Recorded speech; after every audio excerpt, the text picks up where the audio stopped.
Assalamu alaikum. Welcome back to Sufi Essence with Hammad Syed. Part 7.25. The Height Surah Al-A'raf.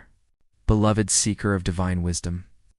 Let us embark upon a monumental chapter of our ongoing exploration of Surah Al-A'raf, the Heights. We stand at a pivotal moment in the cosmic drama of Prophet Musa, peace be upon him, a moment where the very fabric of reality is about to be tested, where the illusion of human craft will crumble before the irrefutable majesty of divine truth. This is not merely a historical account. It is a timeless and profound narrative that speaks to the eternal confrontation between light and darkness, between authentic faith and hollow deception. It is a moment that demands our complete attention, for within its unfolding lies the unvarnished reality of Tawhid, the absolute oneness and singular power of Allah, Ar-Rahman and Ar-Rahim. Having journeyed through the initial confrontation between Prophet Musa, peace be upon him, and the tyrannical Pharaoh, we have witnessed the stage being set.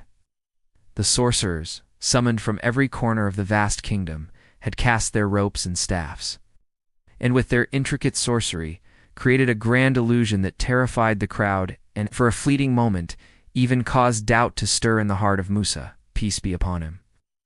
They had brought forth the apex of human deception, a meticulously crafted lie designed to overwhelm the senses and distort reality. Their entire identity, their immense skill, and their worldly standing were staked on this one dazzling performance. They represented the peak of human capability, when it is directed toward falsehood and rebellion against the Creator. The atmosphere was thick with tension, the air crackling with anticipation. The eyes of all humanity, as it were upon this moment. On one side stood the full force of worldly power, embodied by Pharaoh, and the cumulative knowledge of human deception, represented by his sorcerers. On the other side stood a single man, Prophet Musa, peace be upon him, armed with nothing but a staff and an unshakable faith in his Lord. It was at this moment of intense climax that the divine command descended, cutting through the noise and confusion of the spectacle with the pure, unadulterated clarity of truth. Kinzalaman, Quran, the Heights. 7-117. And we inspired Musa, cast your staff. So it swallowed up what they were falsifying. This verse, beloved listeners, is the very essence of a miracle. The word we inspired, Awena, signifies a direct, divine communication, a whisper of truth from the celestial to the temporal. Prophet Musa, peace be upon him, did not act on his own intellect, nor did he use a skill he had cultivated. He acted on a direct, divine command. This is the hallmark of prophetic action. It is an embodiment of the will of Allah. The action of casting a simple staff was not an act of strength or a feat of magic. It was an act of obedience. And in that simple act of obedience, the power of the Creator was unleashed. Zia, O Quran Tafsir, and Sufi perspective. Drawing from the profound interpretations found in Tafsir, such as Zia, O Quran, we understand that the staff did not just devour their ropes and staffs. It swallowed up the very illusion, the very falsification. The word used here, yalfakuna, implies a creation of an elaborate, counterfeit reality, a deceit. The staff, transformed by divine power, did not just defeat their objects. It consumed the lie itself. It was as if the sun had risen, and the shadows, no matter how great and imposing, simply vanished. This was the moment where truth, in its raw and unassailable form, was revealed. The spectacle of the sorcerers was not defeated, it was undone. It was proven to have been nothing but a smoke and mirrors show, a fleeting distraction with no substance. From a Sufi perspective, this event is a powerful metaphor for the spiritual journey of the seeker.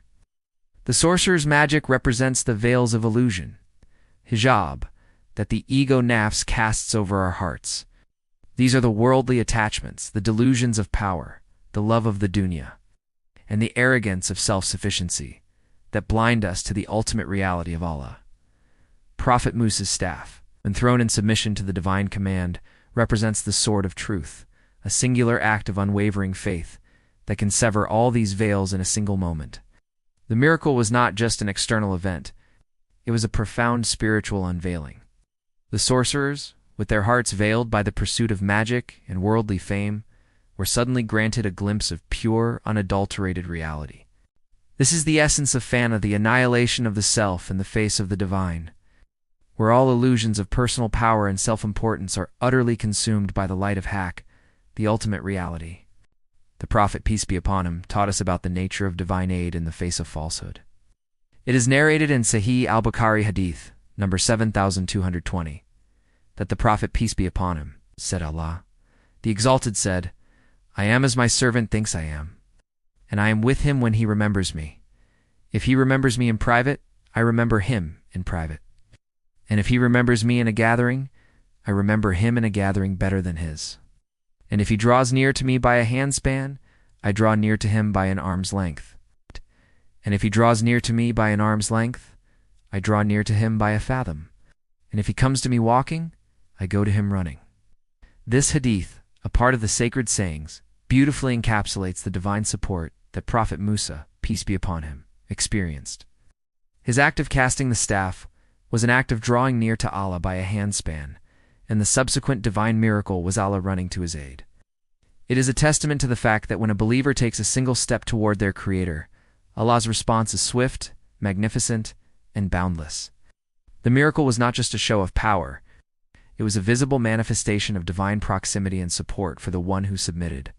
The unveiling of truth and the unmasking of falsehood, the divine narrative continues to describe the immediate consequences of this awe-inspiring event. Quran, The Heights, 7-118. So, the truth was established, and what they were doing became void. This verse, beloved seekers, is a profound and definitive statement. The word Haqq, truth, is used here. Truth in the Quranic sense is not a mere intellectual concept. It is a fundamental reality of existence. It is that which is real, enduring, and sourced from the divine. What the sorcerers had presented was not truth. It was batil, falsehood. The word batil carries the meaning of something that is vain, futile, and inherently without substance. Their magic had no root in reality. It was a fabricated illusion. The divine miracle, in contrast, was an act of profound reality that shattered their lie. The spectacle became exposed as empty, its power drained, its very existence revealed as a lie. This is the nature of truth. It does not merely win a debate, it makes the falsehood entirely disappear. In this moment, the veil was lifted, not just for the sorcerers, but for the entire audience.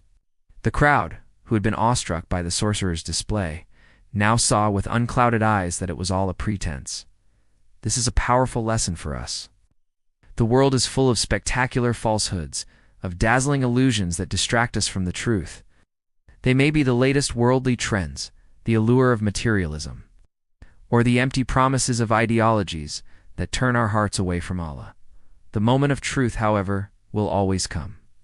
The divine light will always pierce the darkness, and the reality of our choices will be laid bare. The task of the believer is to hold on to that truth, to not be swayed by the dazzling but hollow promises of the world, and to recognize that only that which is rooted in Allah is truly real. The humiliation of arrogance and the defeat of the tyrant, the narrative progresses to the defeat and humiliation of the antagonists. Kanzaliman Quran, The Heights, 7-119. So they were defeated there, and they were disgraced. This verse, beloved listeners, speaks to a profound reality of divine justice. The defeat was not just a momentary loss of a contest, it was a total and public humiliation. The word gulibu, defeated, implies being overpowered, and the word degurin, disgraced, implies a state of being utterly humbled and belittled. The sorcerers, who had entered with such arrogance and confidence, were reduced to a state of shame. Their pride, their arrogance, and their worldly standing were shattered in a single moment. They who had sought to humiliate a prophet of Allah were themselves humiliated. This is a recurring theme in the Quran. Those who set themselves up in defiance of Allah, no matter how powerful they may seem, are ultimately destined for disgrace. Their worldly power is an illusion, a temporary pretense that holds no sway when confronted with the reality of the Creator. This humiliation was not arbitrary, it was a direct consequence of their arrogance. They had challenged the truth, and in doing so, they had challenged the very foundation of reality. The spiritual law is clear. Arrogance will always be humbled, and pride will always lead to a fall. The punishment of Allah is a just reflection of the spiritual state of the transgressor. They had inflated their egos to an unimaginable degree, and in a single moment, Allah deflated them completely. The profound transformation of the soul. Then, in one of the most powerful and transformative moments in the entire Quran, a miraculous spiritual event occurs. Liman, Quran. The heights, 7 to 120, and the sorcerers fell prostrate. This single phrase, so brief, yet so monumental, speaks to the very core of faith. The sorcerers, moments ago, filled with pride and confidence, now fell to the ground in prostration.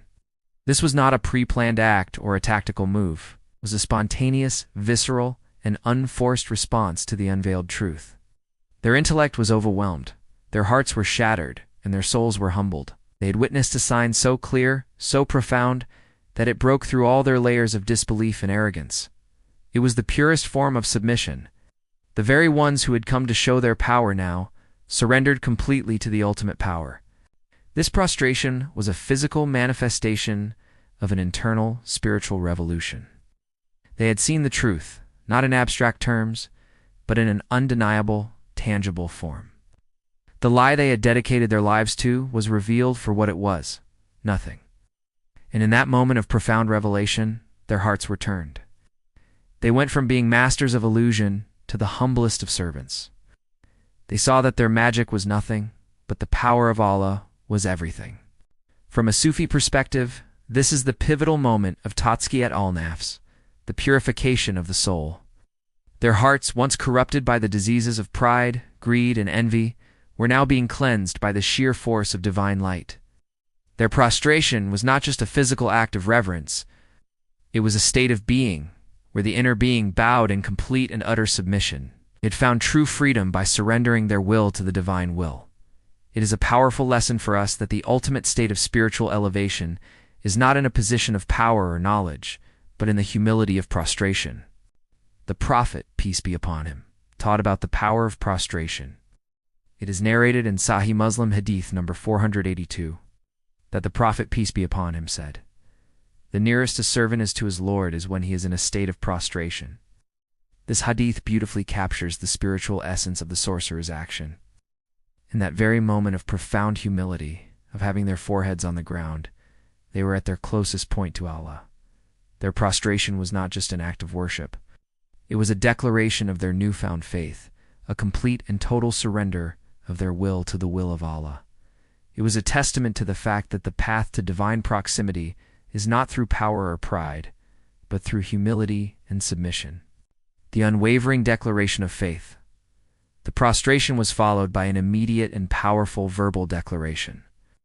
Quran, the height 7 to 121, they said, "We have believed in the Lord of the worlds," and in the very next verse they clarified their belief with a powerful affirmation. Liman, Quran, the height 7 to 122, the Lord of Musa and Harun. This declaration, beloved listeners, is the very essence of Tawhid. They did not simply say we have believed, but they specified, the Lord of the worlds. This is a direct rejection of Pharaoh's claim to be the supreme deity. Pharaoh had declared, "I am your Lord, the Most High." The sorcerer's statement was a direct and public refutation of that claim. They were not only embracing a new faith, they were publicly dismantling the tyrannical ideology that had enslaved their people for generations. The phrase, "the Lord of Musa and Harun," is particularly profound. It shows that their faith was not an abstract belief in a distant deity. It was a belief in the very God that Musa, peace be upon him, had been preaching. They saw the divine signs through Musa, peace be upon him, and they immediately and courageously aligned themselves with him. They had been the foremost practitioners of deception, and now they had become the foremost witnesses of truth. Their conversion was not a quiet, private affair. It was a bold, public declaration that would inevitably lead to their persecution. This speaks volumes about the strength of their newfound faith. It was a faith born not of convenience or fear of retribution, but of an undeniable conviction in the truth. The Prophet, peace be upon him, taught about the importance of proclaiming the truth even in the face of tyranny. It is narrated in Musnad Ahmad Hadith number 11299 that the Prophet, peace be upon him, said, "The best jihad is a word of truth spoken to an unjust ruler." The sorcerers, in that very moment, were performing this highest form of spiritual struggle. They were speaking the truth to the most unjust ruler on earth, knowing full well the dire consequences. Their spiritual transformation was so complete that they no longer feared the worldly power of Pharaoh. Their only concern was the eternal truth of their Lord. The tyrant's fury and the believer's trial Pharaoh, the absolute tyrant, could not comprehend this. His arrogance, his ego, and his claim to divinity had been shattered. His reaction was a study in profound rage and utter spiritual blindness. Kanzul Iman Quran, The Heights, 7-123.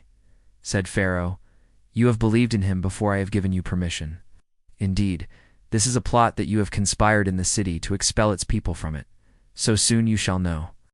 Pharaoh's mind, twisted by ego and power, could only conceive of this as a conspiracy. He could not accept that he had been defeated by a divine truth. He had to invent a narrative, a grand lie, to cover his own humiliation. He saw it not as a miracle, but as a plot concocted to undermine his authority. He believed that this was all pre-planned, that the sorcerers and Musa, peace be upon him, were in collusion. This is the nature of the tyrant. They cannot see the truth because their pride is too great. They must create a false reality to protect their fragile ego. He could not imagine a human being willingly choosing to believe in something greater than himself. It had to be an act of rebellion, an act of subversion. This reveals the true spiritual poverty of the man who claimed to be a god. His fury led to a chilling and brutal threat. Kanzelaman Quran, The Heights, 7-124. "I will surely cut off your hands and your feet on opposite sides, and then I will surely crucify you all." This was the ultimate test for the newly found faith of the sorcerers. Had a choice: recant and save their bodies, or remain steadfast and save their souls. Pharaoh's threat was designed to instill terror, to break them psychologically and physically. The punishment was not just brutal, it was public, a warning to anyone else who dared to believe in the truth. But the sorcerers, in their brief but profound moments of faith, had reached a spiritual station that transcended all worldly fears. They had seen the truth, and no amount of worldly pain could undo that. Their story is a powerful testament to the fact that when the heart is truly illuminated by faith, the world, with all its threats and allurements, becomes small and insignificant. The love for Allah and the truth becomes greater than the fear of death. Beloved listeners, the story of the sorcerers is not just about a bygone era.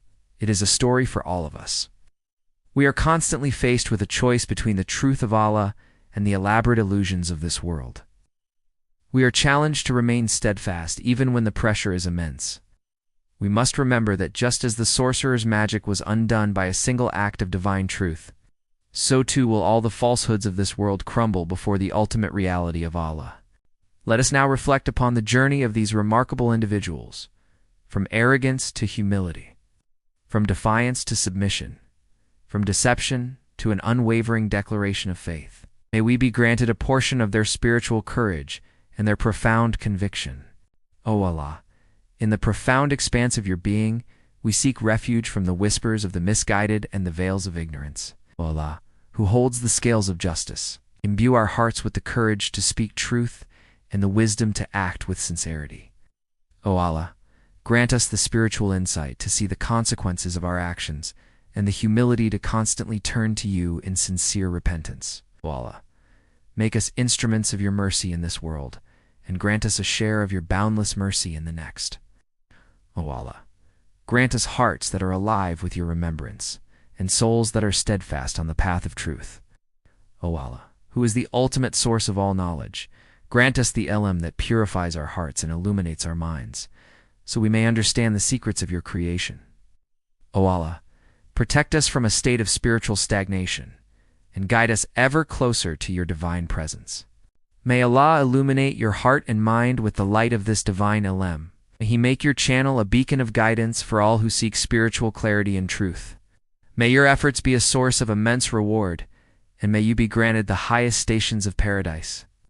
May the peace and blessings of Allah always be upon you and your loved ones.